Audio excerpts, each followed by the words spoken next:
പിതാവിൻ്റെയും പുത്രൻ്റെയും പരിശുദ്ധാത്മാവിൻ്റെയും നാമത്തിൽ ആമേൻ. എൻ്റെ പ്രിയപ്പെട്ടവർ, ഇന്ന് ഏപ്രിൽ 6-ാം തീയതി തിങ്കളാഴ്ച.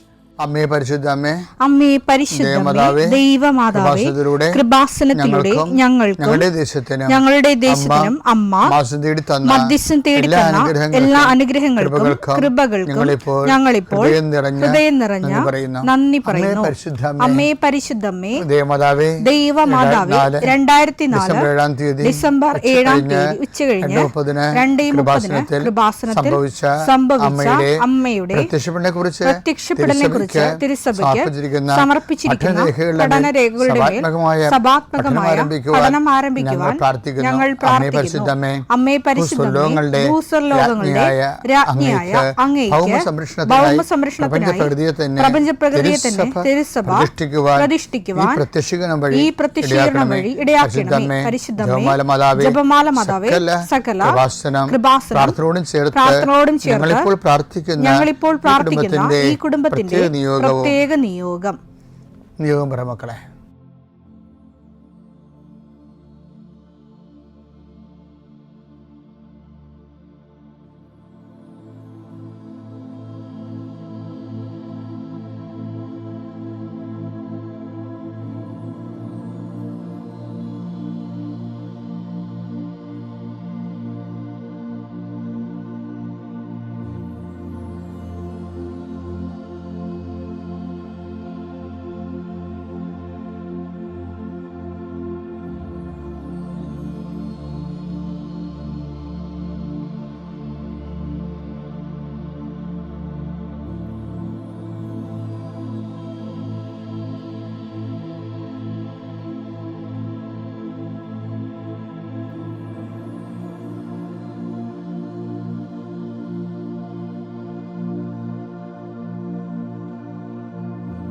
അമ്മയുടെ പ്രത്യക്ഷീകരണത്തിന്റെ ഈ അനുഗ്രഹവേളയിൽ ഞങ്ങൾക്ക് സാധിച്ചു തരുവാൻ കനിയണമേ. ആമേൻ. വിശ്വാസ പ്രമാണം.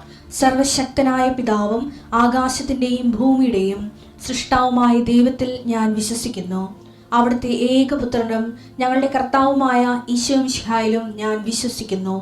ഈ പുത്രൻ പരിശുദ്ധാത്മാവിനാൽ ഗർഭസ്ഥനായി കന്യകാമറിയത്തിൽ നിന്ന് പിറന്ന് പൊന്തിയോസ് പീലാത്തോസിന്റെ കാലത്ത് പീഡകൾ സഹിച്ച് കുരിശിൽ തറയ്ക്കപ്പെട്ട് മരിച്ച് അടക്കപ്പെട്ട് പാതാളങ്ങളിൽ ഇറങ്ങി മരിച്ചവരുടെ ഇടയിൽ നിന്ന് 3-ാം നാൾ ഉയർത്ത് സ്വർഗത്തിലേക്ക് എഴുന്നള്ളി സർവശക്തിയുള്ള പിതാവായ ദൈവത്തിന്റെ വലതുഭാഗത്തിരിക്കുന്നു.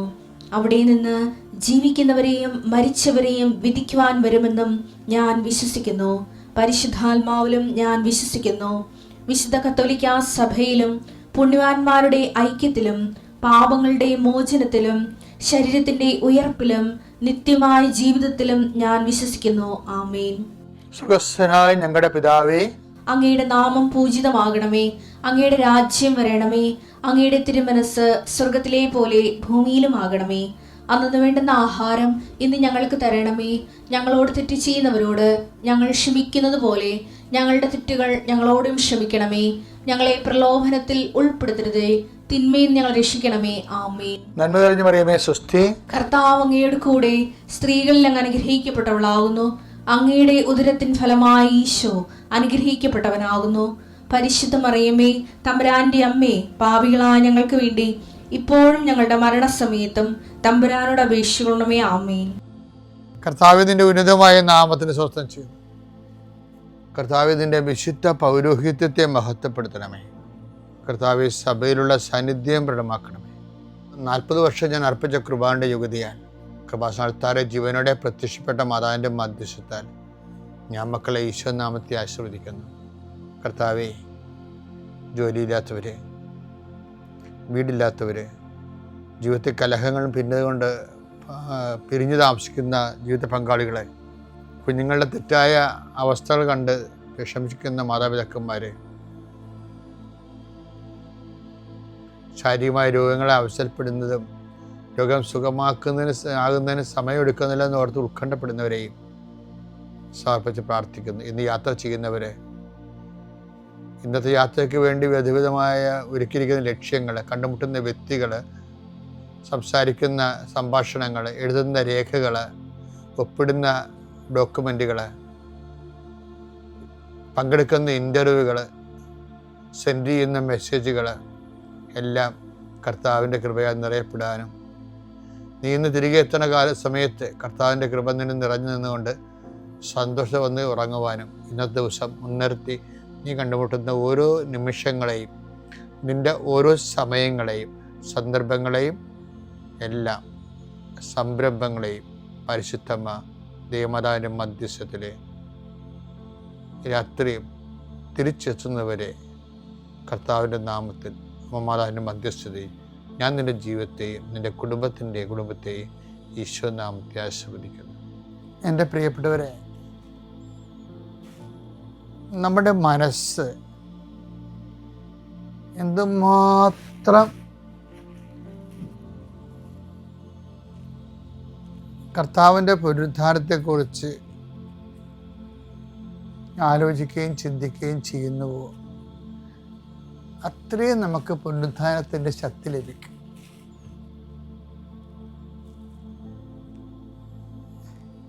ശരിക്കും നമ്മുടെ സഭയിൽ വന്നിരിക്കുന്ന ഒരു സങ്കടകരമായ അവസ്ഥ എന്താണെന്നറിയാമോ? നമ്മൾ ഈ നോൻപിന് നോൻപ് തുടങ്ങുമ്പോൾ തന്നെ കുരിശും പിടിച്ച് പറമ്പിലേക്ക് ഇറങ്ങും. പിന്നെ കുരിശിൻ്റെ വഴി യാത്രകളെല്ലാം നമ്മൾ പാപപരിഹാരത്തിനായിട്ട് നടത്തും. അത് ആത്മാർത്ഥത്തോടെ തന്നെ നമ്മൾ ചെയ്യണത്. അതിലൂടെ വലിയ അനുഗ്രഹങ്ങൾ നമുക്ക് കിട്ടുന്നുണ്ട്.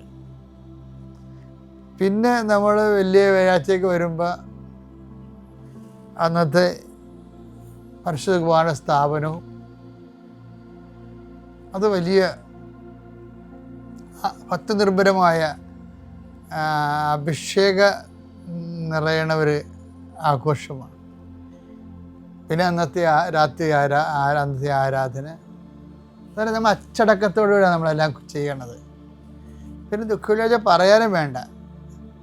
ഞങ്ങളുടെ കുഞ്ഞുനാളിലൊക്കെ ദുഃഖവെള്ളിയാഴ്ച മണ്ണിപ്പോലും പിള്ളേരെ കൊണ്ട് വരച്ചാൽ അപ്പന്മാർ ഓടിച്ചു വരുന്നു. മണ്ണി വരച്ച ചോര, കർത്താവിൻ്റെ ചോര വരുമെന്ന് പറഞ്ഞ് പേടിപ്പിക്കും നമ്മളാണ്. ഇത്രയും ഭവ്യതയോടെയാണ് ദുഃഖവെള്ളിയാഴ്ച എല്ലാം പാലിച്ചു പോകുന്നത്. പള്ളിയിലാണ് ചെല്ലുമ്പോൾ അതിനേക്കാൾ ഭീകരമായ, അതിനേക്കാൾ സങ്കടകരമായ യാഥാർത്ഥ്യങ്ങൾ. കുരിശുമുത്തലൊക്കെ വല്ലാത്ത അനുഭവങ്ങളാണ്. ആ കർത്താവിനോടുള്ള സ്നേഹം നമുക്ക് ഫീൽ ചെയ്യുന്ന ഒരു സമയമാണത്. പിന്നെ നഗരി കാണിക്കൽ, ഇതെല്ലാം കൂടി വന്നിട്ട് ഇതെല്ലാം മാർഗങ്ങളാണല്ല, വഴികൾക്ക് ഭയങ്കര പ്രാധാന്യമാണ്. പക്ഷേ നമ്മൾ ലക്ഷ്യമില്ലേ, ലക്ഷ്യം ശുവാക്കി കളയും. ലക്ഷ്യം എന്താ? ലക്ഷ്യം എന്ന് പറയുന്നതാണ് ഈ വഴികളെക്കാളും മനോഹരമായിട്ട് ആഘോഷിക്കപ്പെടേണ്ട ഒരു സംഭവമാണ്. പള്ളികളിലായാലും വീടുകളിലായാലും. നമുക്ക് ക്രിസ്മസ് അല്ലേ വരുന്നത്, പക്ഷേ ക്രിസ്മസ് അല്ലല്ലോ വിശ്വാസപരമായിട്ട് വരുന്നത്. കർത്താവിൻ്റെ തിരുവുദ്ധാനമല്ല വലുത്. സഭയിൽ ഏറ്റവും കൂടുതൽ ആഘോഷിക്കപ്പെടേണ്ടത് കർത്താവിൻ്റെ തിരുവുദ്ധാനമാണ്. പക്ഷേ നിർഭാഗ്യവശാൽ ഏറ്റവും കുറഞ്ഞ രീതിയിൽ തിരുവുദ്ധാനം നമ്മൾ ആചരിക്കണം. ഞാൻ ഉയർപ്പിൻ്റെ ഒരു ഉപാസകനാണ്. ഞാനെപ്പോഴും കാര്യം എനിക്കതിനെക്കുറിച്ച് ഈ സെമിനാരൊക്കെ പഠിക്കാൻ പോയപ്പോൾ ഉണ്ടായിരുന്ന ഒരു ഗുണമെന്ന് പറയണത് ഞങ്ങളെ ഈ ക്രിസ്റ്റോളജി ഭയങ്കര ഒരു സബ്ജക്റ്റാണ്. എനിക്ക് ഫീൽ ചെയ്ത ഏറ്റവും നല്ല സബ്ജക്റ്റ് ക്രിസ്റ്റോളജിയാണ്. ക്രിസ്റ്റോളജിയിലാണ് നമ്മൾ ക്രിസ്തുവിനെക്കുറിച്ച്, ക്രിസ്തുവിൻ്റെ റിസറക്ഷനെക്കുറിച്ചും ഒക്കെ പഠിക്കണത്. പിന്നെ നമുക്ക് മനസ്സിലാകും ഇതെല്ലാം ബേസ്മെൻറ്റ്, സഭയുടെ നിലനിൽപ്പും എല്ലാം തിരുവുദ്ധാനത്തിലാണ്. ഓരോ വ്യക്തികളും ക്രിസ്തുവിൽ വളരാൻ നമുക്കെപ്പോഴും കുരിശിനോടും നമ്മുടെ സഹനത്തോടും കർത്താവിൻ്റെ സഹനത്തോട് ചേർത്ത് വെച്ചുകൊണ്ട്, നമ്മുടെ സഹനത്തെ കർത്താവിൻ്റെ സഹനത്തോട് ചേർത്ത് വെച്ചുകൊണ്ട് നമ്മൾ താതാമ്യപ്പെടാറുണ്ട് ക്രിസ്തുവിനോട്. പക്ഷെ അവൻ നമ്മളുടെ മരണത്തിൽ മാത്രം താതാമ്യപ്പെട്ടാൽ പോരല്ലോ, അവൻ്റെ തിരുഉത്ഥാനത്തിലും നമ്മൾ താതാമ്യപ്പെടണ്ടേ? അപ്പോൾ നമുക്കുണ്ടാകുന്ന വിജയങ്ങൾ, നമ്മൾക്കുണ്ടാകുന്ന അതിജീവനങ്ങൾ,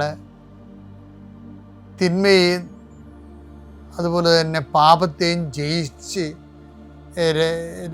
അതായത് കഠിനമായ സഹനത്തിലൂടെ പാപ സാഹചര്യങ്ങൾ ജയിക്കണൊക്കെ ഉത്ഥാനമാണ് ശരിക്കും. അപ്പോൾ നമ്മൾ കർത്താവിൻ്റെ തിരുവുദ്ധാനത്തോടാണ് ഐക്യപ്പെടുന്നത്. അപ്പോൾ ഈ പാപത്തിനെതിരെയുള്ള പോരാട്ടം രക്തച്ചൊരിച്ചിൽ വരെ ആയിട്ടില്ലല്ലോ എന്ന് പറയുമ്പോൾ പാപമാണ് വില്ലനെന്ന് പറഞ്ഞിട്ട് കാര്യമില്ല. പ്രധാനപ്പെട്ട പ്രമേയം പാപമല്ല, തിരുവുദ്ധാനമാണ് പ്രധാനപ്പെട്ട പ്രമേയം. നമ്മളെപ്പോഴും നമ്മൾ ആരുടെ സാക്ഷിയാണ്? കർത്താവിൻ്റെ ഉയർപ്പിൻ്റെ സാക്ഷികളാണ്. അതെന്താ കാര്യം? അപ്പോസ്തലന്മാർ ധൈര്യത്തോടെ ഇറങ്ങി പ്രവർത്തിച്ചതിൻ്റെ പ്രധാനപ്പെട്ട കാര്യം അവർ ഉയർത്തെഴുന്നേക്കുമെന്നുള്ള നല്ല ബോധ്യമാണ്. കാര്യം ഉയർത്തെഴുന്നേറ്റ കർത്താവിനെ അവർ കണ്ടതല്ലേ, അവർ തൊട്ടതല്ലേ, കർത്താവിൻ്റെ കൂടെ ഭക്ഷണം കഴിച്ചതല്ലേ. അപ്പം അതെല്ലാം ഓർക്കുമ്പോൾ അവർക്ക് വല്ലാത്ത ആവേശമായിരുന്നു.